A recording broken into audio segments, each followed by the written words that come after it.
Bah, je suis au-dessus, je suis dans l'espace en fait. Pas terrien, mais au-dessus, dans l'univers, enfin dans l'espace entre les planètes. Du coup, je vois la planète Terre. Orion. J'arrête pas d'entendre la planète Orion. Ok, planète Orion. On y va. On y va. Alors concentre-toi sur ce que tu vois, sur ce que tu perçois. On la voit en couleurs, mais des couleurs comme des cerceaux, des anneaux. Des anneaux, oui. Beaucoup de marron, pas du rouge, plutôt ocre, avec un anneau bleu, beaucoup de ocre, un petit peu de blanc. Et il y a un anneau plus gros autour, comme un peu Saturne, mais c'est un brouillard, ça ressemble à un brouillard blanc. C'est pas un truc dessiné, ça a la forme d'un anneau, mais c'est plutôt brouillard. Comme si ça donne un espace de fumée, en fait, comme ça, là, qui est autour d'elle. Mais ça ressemble comme à un anneau de Saturne. Mais pas un trait, un brouillard. Alors continue d'explorer cette planète Orion. C'est comme si qu'elle avait un message à donner. Mais en même temps, j'entends, on minimise les messages que je peux donner ou ma présence. Alors qu'elle a beaucoup d'influence sur pas mal de choses. Oui. Elle est beaucoup présente, mais on ne la perçoit pas spécialement.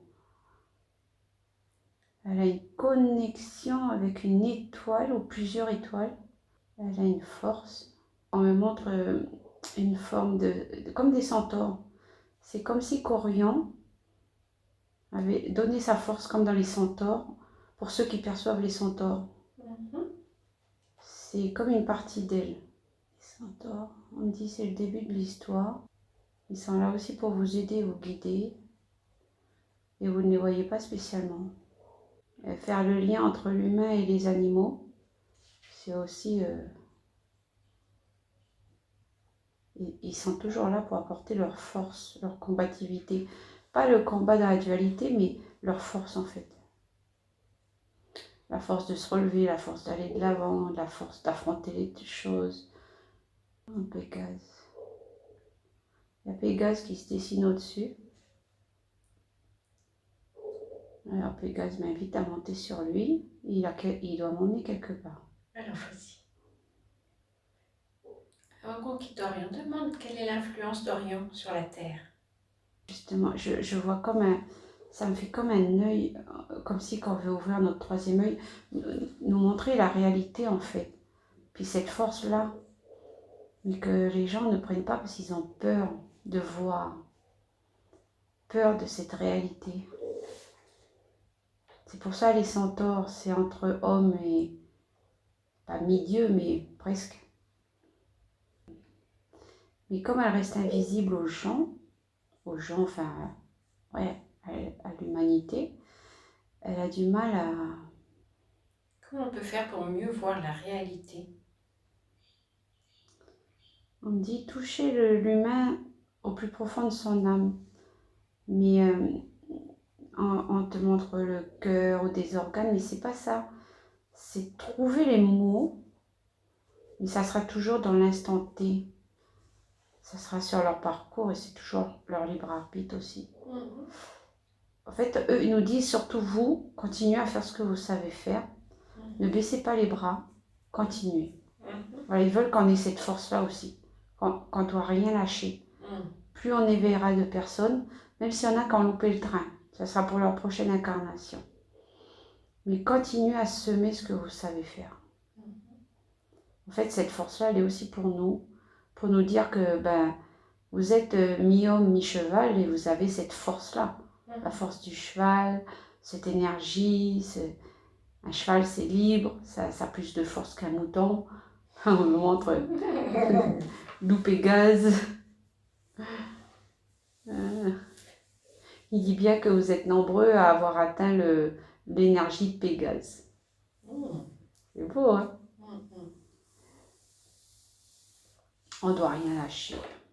Est-ce que Orion a un rapport avec les pyramides? Oui. Quel est le lien entre Orion et les pyramides? Il me montre comme une pyramide avec son sommet, puis tu sais la boule qui pivote au-dessus, sans la toucher en fait la pyramide.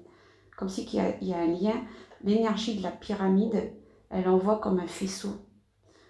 Tu vois, et la boule peut être en rotation au-dessus sans toucher. Et on me dit en fait toute la force, comme une centrifugeuse. En fait, on n'a même pas découvert, même pas la moitié, même pas le quart, on me dit, de ce que les pyramides cachent réellement. Nous, on voit les labyrinthes, les corps. C'est pas ça du tout, en fait. Ça, c'est une manière détournée pour l'humain. Mais la pyramide est bien plus... Elle représente, on me montre même la mère Kabbale. Et chaque pyramide peut être un vaisseau. Comme l'arche de Noé. Et en fait, on me montre ce qui sort au-dessus de la terre.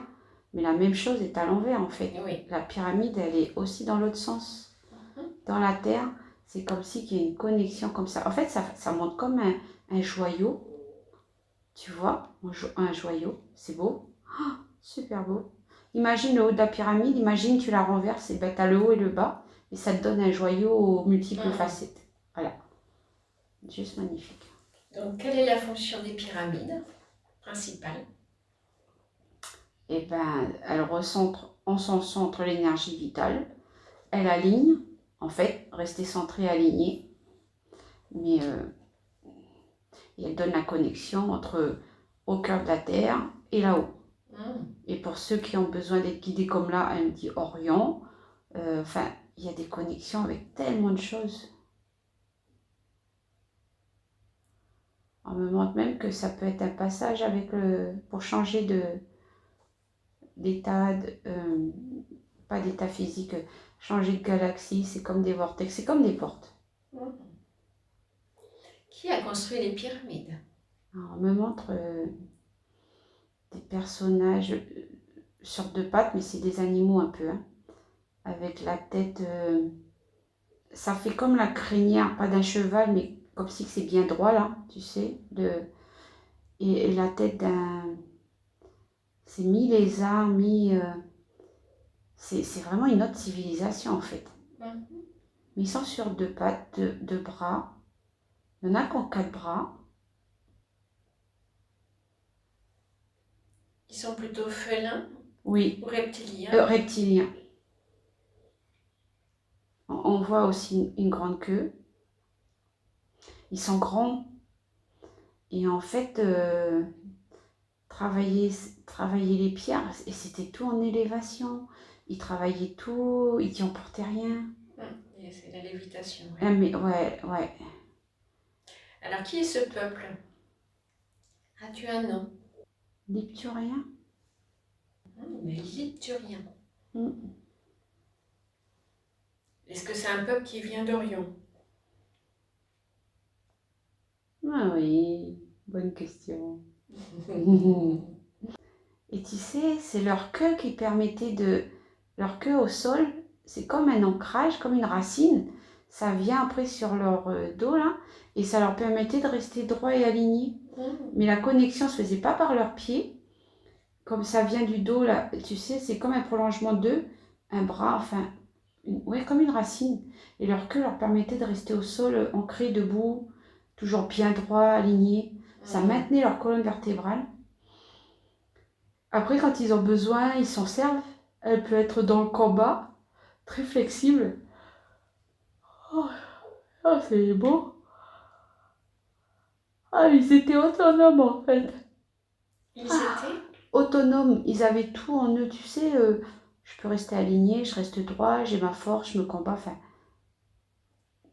c'est pas comme l'évolution de l'homme, il apprend à marcher, il a 4 pattes, hein, et puis il doit apprendre à tenir debout, il peut se casser la figure. On me montre le paradoxe de l'humain. Et en fait, eux, voilà, ils sont là. Ils sont alignés, ils sont centrés, ils sont bien enracinés, et ils sont connectés au reste. C'est juste waouh. Alors, ils sont connectés Principalement à où? En disant la science infuse, enfin la vérité infuse. Ben, la source, Mhm. c'est très lumineux. Est-ce qu'il y en a actuellement sur Terre? Alors, on en voit, mais on dit ils sont cachés parce que c'est plus. Ils veulent aider, mais ils sont pas assez nombreux en fait. Donc, ils se cachent. Est-ce qu'il y a des humains Ils se montrent pas à tous. Hein. qui sont des lepturiens? Certains. Mais on a du mal à les croire. Ah, Et on a du mal à les comprendre. En fait, dans cette époque-là, c'est comme si qu'on les reconnaissait pas parce que sont tellement avancés. Et ces gens-là, qui sont en lepturien, ces personnages-là, ils ont l'impression de ne pas être à leur place, pas dans la bonne époque. Ils te disent ce qui est un petit peu normal. Du coup, ils se sentent rejetés, incompris, pas à leur place. Et ils ne développent pas leur capacité, ce qu'ils sont censés être. Est-ce que tu es une lepturienne? Qu'est-ce qu'on te montre?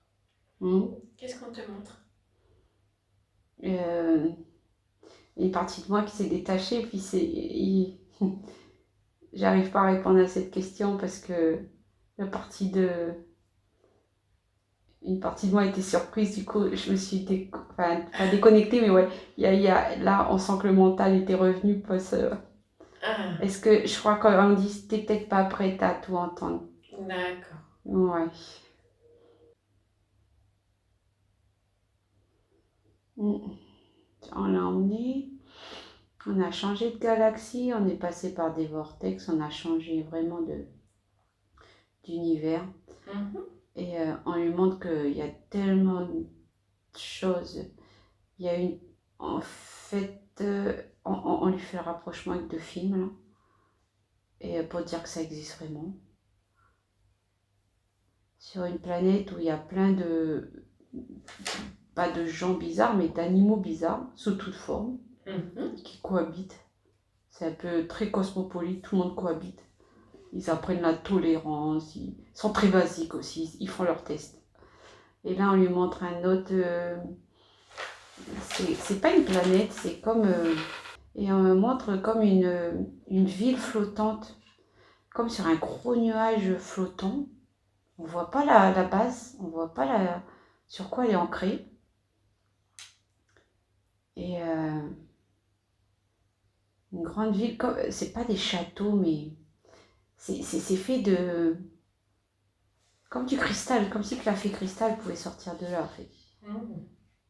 Et c'est un endroit de ressources, un lieu sacré, et c'est tellement loin, elle vient de là aussi. D'où la fée cristal. Ah, C'est intéressant. sa source, ouais, c'est une ville de cristal. C'est lumineux, c'est blanc et bleu. Mais c'est juste magnifique. C'est chouette de lui montrer cette multidimensionnalité. Là, elle s'y sent bien. En fait, elle se ressource là.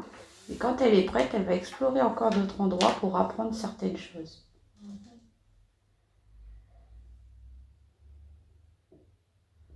Ouais, elle a la bougeotte, elle aime bien toujours explorer. Est-ce que sur cette planète, Orion, il y a des dragons? Parce qu'elle est proche des dragons. Oui. Bon, je repars avec Pégase. Hein. Il a dit on a quelque chose à te montrer. Waouh. Pégase, je suis avec mon Pégase. Et en fait, autour, j'ai plein de dragons. Ils nous accompagnent tous.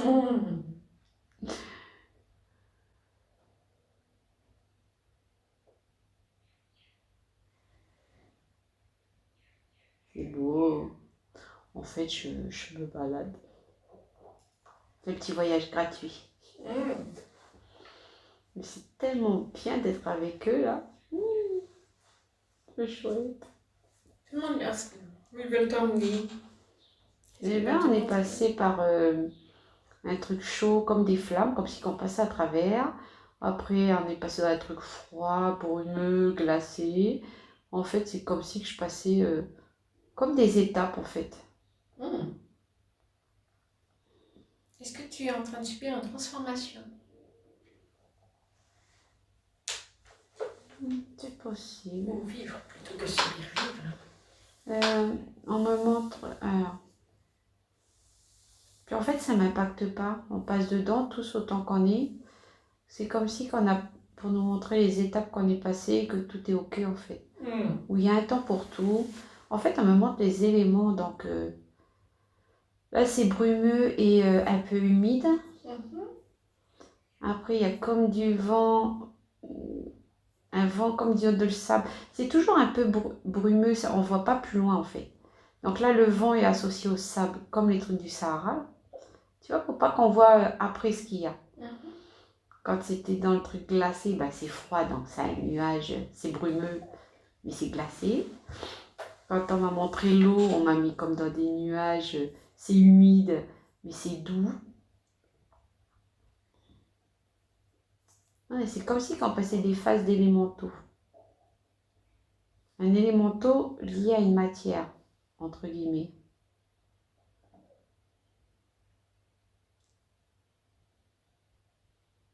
Oh. On arrive comme dans une forêt, enfin, un peu comme ma ville de cristal tout à l'heure.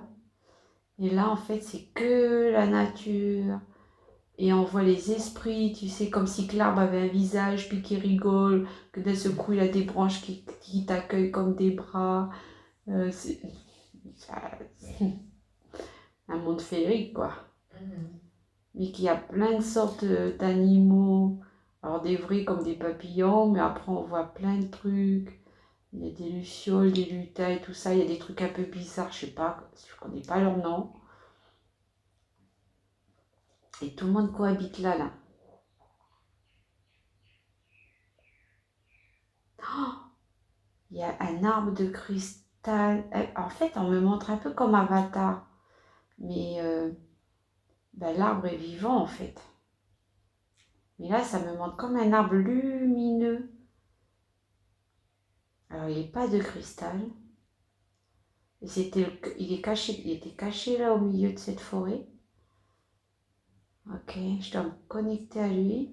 Ils m'ont déposé là. Et là, du coup, je me vois, mais c'est plus moi ici maintenant. Je suis grande, je suis longidiforme, j'ai des grands cheveux qui touchent le sol aussi. J'ai des grands bras, des grandes jambes. J'ai un semblant de corps humain, mais il n'y a pas... Je rentre dans cet arbre, je me fonds en lumière avec lui. Attends, je t'explique, c'est un truc de ouf. Ouais. Prends ton temps. Ouais, mais... Vis-le pleinement ce que tu vis. Ok. Oh, épuisant. Alors, qu'est-ce qui s'est passé? Allez, je suis sortie. En me fondant dans l'arbre, mon corps s'est dissous, allongé, comme si qu'il partait en fragments en fait. Monté dans une spirale, comme un truc d'ADN comme ça qui se croise. Et en fait, je me suis disloquée en fait en fragments. Et mes fragments, en reconnectant à cet ADN, il n'y a pas de mots dessus. Hein. Et ben ma colonne était comme un aimant. Et ça a rappelé mes autres morceaux mes particules partout. Ça a été comme un aimant dans la tour et ça s'est réintégré. Pour que quand je suis redescendue, ben voilà. C'était plus entière. Voilà, du coup l'atterrissage était un peu... La sortie était comme une naissance. Pouf. Allez hop. L'œuf est fait. Ouais, je me sens... j'allais dire bizarre, ben oui, parce que du coup c'est moi, mais plus vraiment moi. C'est moi autrement. C'est... Ouais. Tu as vécu une métamorphose? Ben, de récupérer tous mes petits fragments, ça... Ouais, faut que je réapprenne à me redécoder. Je suis plus entière. Donc je suis plus moi-même, mais en même temps, c'est des parties de moi que j'avais l'habitude de ne plus voir, de ne pas avoir. Mhm. Du coup, d'avoir réintégré, ben, il faut reconscientiser, se reconnecter à ces parties-là, qui étaient manquantes et que je ne savais pas. Mhm. Quel beau soin que tu as reçu. Hmm. Oui, on a accéléré parce que si elle faisait sa demande tous les soirs, on n'y était pas encore. Mhm. Ça permet quoi d'avoir recentré tous ces petits bouts de soi? Ben, on espère pour elle qu'elle va se sentir mieux, plus à sa place, reprendre son plein pouvoir, ses capacités. Mhm. Et on verra ce que ça donne avec le temps chez vous. Est-ce qu'il y a autre chose à voir? Alors, on est revenu, on voit la planète Terre de l'au-delà. On regarde, on va vous donner des renseignements. Oh, c'est gentil, merci beaucoup. Bon, elle n'est pas venue toute seule, elle a toute une bonne colonie de dragons. C'est vraiment... elle a été dragonne, mais au-delà de la dragonne. La mission d'Orient, c'est aussi de donner...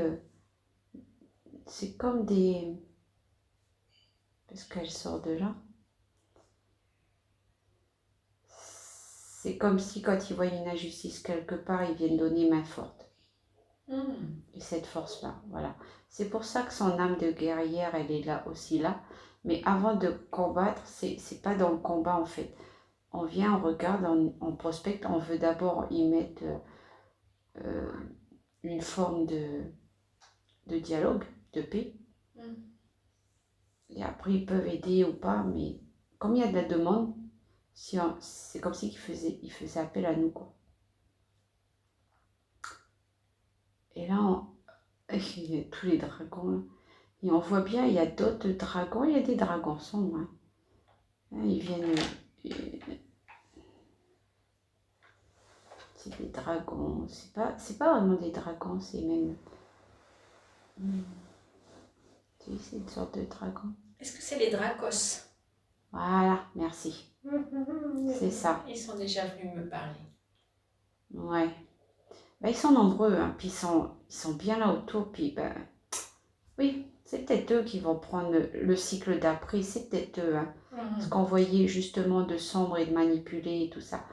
Et ben, voilà, ça va être leur temps à eux peut-être sur cette partie de la planète Terre.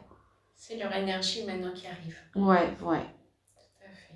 Et franchement, il y a des choses lumineuses, mais pour ceux qui auront bien travaillé, entre guillemets, qui ont gardé la foi et tout, ben, votre place n'est plus ici. Mhm. Si vous sortez de la dualité, que vous êtes... voilà, votre chemin, il sera ailleurs. Il y a autre chose qui vous attend. Mhm. Mais c'est plus ici. Malheureusement pour les autres, ceux qui ne veulent pas entendre, ceux qui sont toujours dans le matérialisme, qui viennent expérimenter des choses, eh ben, ils le feront. Par contre, ils seront de plus en plus gouvernés. Ils seront de plus en plus ficelés. Parce que c'est les Dragos, en fait, qui... Voilà. C'est eux les c'est eux. joueurs. Et oui. Hein, c'est eux les joueurs Ah ouais. du jeu d'échecs que Ah j'ai ouais. vu. Mais ils adorent, hein. Puis alors, ils se régalent. Ils se régalent. Et est-ce que c'est eux qui provoquent des oppressions et des crises cardiaques, comme j'ai senti, comme beaucoup de gens sentent en ce moment? Non. Alors, Non. c'est quoi? Ben, comme il y avait cette volonté quand même de sauver la Terre et l'humanité, c'est tout ce qui était à la source, c'est la source qui réactive comme un électrochoc pour vous de l'intérieur. Certains le ressentent, certains acceptent cette transformation, cette mutation, cette force qu'on vous donne. Ben, vous restez lumineux et vous sortirez de là. Les dragos, ils attendent juste ceux qui n'ont pas cette force-là, qui ne veulent pas ressentir, qui ont peur, donc ils vont rester médicalement. Eux, ils sont sous leur emprise. C'est mort pour eux. Ça veut dire que ceux qui ressentent cette angoisse, cette oppression, cette crise cardiaque et qui vont vers le médical, Ouais, Ils ont toujours peur de mourir, Ils ont peur de mourir. Eux, ils vont être sous l'influence des dracos. Oui, parce qu'ils viennent nourrir que ça, en fait. D'accord. Mais ceux qui ressentent cette douleur et qui enlèvent la douleur avec leurs mains et qui ont confiance. C'est ça. Ah, c'est intéressant. Ils sont connectés à ce qu'il faut, à eux, à la source, ce que vous battez depuis des années à faire passer comme message. C'est là la base. Personne n'est malade. On ne tombe pas malade. Vous le créez vous-même. Vous êtes créateur de votre vie. Cette phrase a tout son sens, mais c'est d'une profondeur. Pour les gens, ils ne comprennent pas. Parce qu'ils ont créé leur vie et ils ne veulent pas s'admettre que s'ils ont une vie de merde, c'est merci à vous, en fait, à vous-même. Ils ne sont pas prêts de se l'entendre dire. Chacun crée sa propre vie. Ça, ils ne veulent pas s'entendre dire. C'est tellement plus facile de dire que c'est la faute des autres. Alors pourquoi de temps en temps je ressens encore cette oppression, cette douleur? Ça t'appartient? Elle se déclenche de façon inopinée. Oui. Je ne sais pas pourquoi. Ok. Elle t'appartient? Non, pour moi, elle ne m'appartient pas. Et voilà. Donc au moment où tu la ressens, pose la question, regarde l'énergie qui est autour de toi, vois qui vient te parler. C'est vrai que tu les entends bien, tu fais la part des choses. Ça peut être une énergie justement comme les dracos ou quelque chose de négatif, entre guillemets. La première fois que j'ai ressenti, c'était les dracos qui se présentaient. Voilà. C'est en leur présence que je la ressens. Exactement. Du coup, c'est leur énergie vu qu'ils vivent sur les peurs et les craintes. Et eux, ils veulent juste... Alors, ils parlent avec toi, ils sont contents. Comme ils t'ont déjà dit, on s'en fout puisque personne t'écoutera. Mais oui, en fait, ils titillent parce qu'ils prennent un risque quand même. Si ton message j'ai entendu plus que ça, en fait, tu fais partie de leur échiquier. Toi, t'es le pion ni blanc ni noir. À travers toi, ils jouent un peu, on va gagner. Et quand même, on te donne une info, puis on verra si ça passe ou pas. Ils ont quand même cet état d'esprit, ils sont pas que méchants, mais eux, ça les nourrit. Hein. On est bien d'accord que leur jeu à eux, c'est ça. Mais si franchement, à travers le message que tu donnes, certains, allez, ils savent qu'il y aura très très peu. Ça, c'est leur croyance, hein, ils ont le droit. Mais bon, même pour ceux que tu arriveras à sortir de là, c'est ok, c'est une bonne guerre. Donc, vous avez votre libre arbitre. Donc, si ceux qui trouvent le chemin de lumière vont accéder à la planète, la prochaine réincarnation, cette planète d'énergie. C'est une planète Terre, en fait, en parallèle. C'est ça. Qui, elle, va être juste, voilà, waouh. Nous, c'est notre récompense, ça y est, on sera en paix. On va vibrer juste pour ce qu'on a envie de vibrer. Bien qu'il y ait après, vous aurez un travail à faire. Hein. Vous n'allez pas vivre que de ça. Donc, ok, bon, on va pas tout dire, ils ont dit. Ouais, ils sont joueurs. Oui, les dracos sont joueurs. Ils sont très joueurs. Ouais, c'est des grands joueurs. Il dit, et l'échiquier, c'est nous qui avons fait les règles. Ils sont rigolos. Adorable. Ouais. Est-ce qu'ils ont un message à passer, les dracos, là? Quand tu les ressens comme ça, que tu sens ce que toi tu as, tu peux rentrer en communication directe avec eux. Là, ici, maintenant, non, on m'a montré le jeu, puis qu'ils sont bien, ouais. Je pense pas qu'ils aient autre chose à nous dire. Là, non. On vous a montré ce que vous voulez qu'on vous montre. Après, l'humanité vit ce qu'elle a à vivre parce que c'est l'énergie qu'ils ont dégagée. Hein. Est-ce qu'on a un message à donner maintenant pour l'humanité?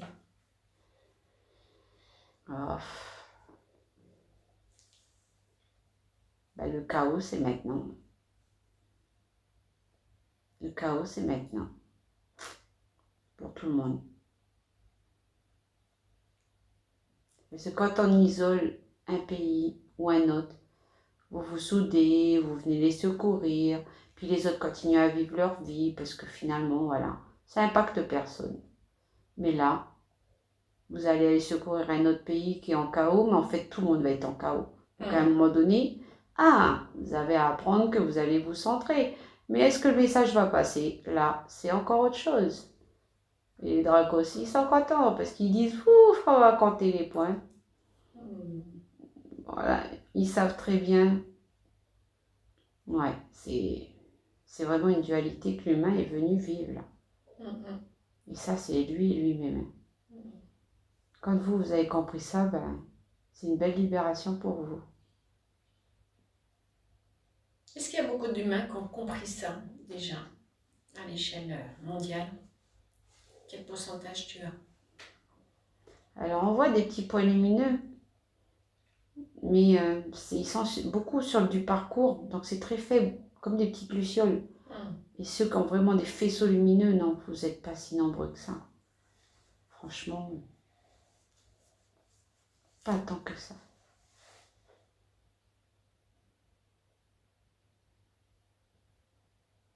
Parce qu'il y en a qui sont que sur le chemin, ils se croient spirituels, comme on dit, ou connectés. Mais tu les remets justement dans des cas comme là, ouh, ils ont oublié tout le reste, hein. Donc ils revivent. Donc là, tu dis, ils n'ont pas compris. Mais ils se mentent à eux-mêmes. Bon, ils auront au moins essayé. Mais leur vraie connexion, elle n'est pas là. Encore une fois, la connexion, elle est à l'intérieur de vous. Et si vous n'avez pas compris que c'est le chemin à faire, et ben voilà. Vous êtes créateur de votre vie. Et tout commence en vous. Pas à l'extérieur, en vous.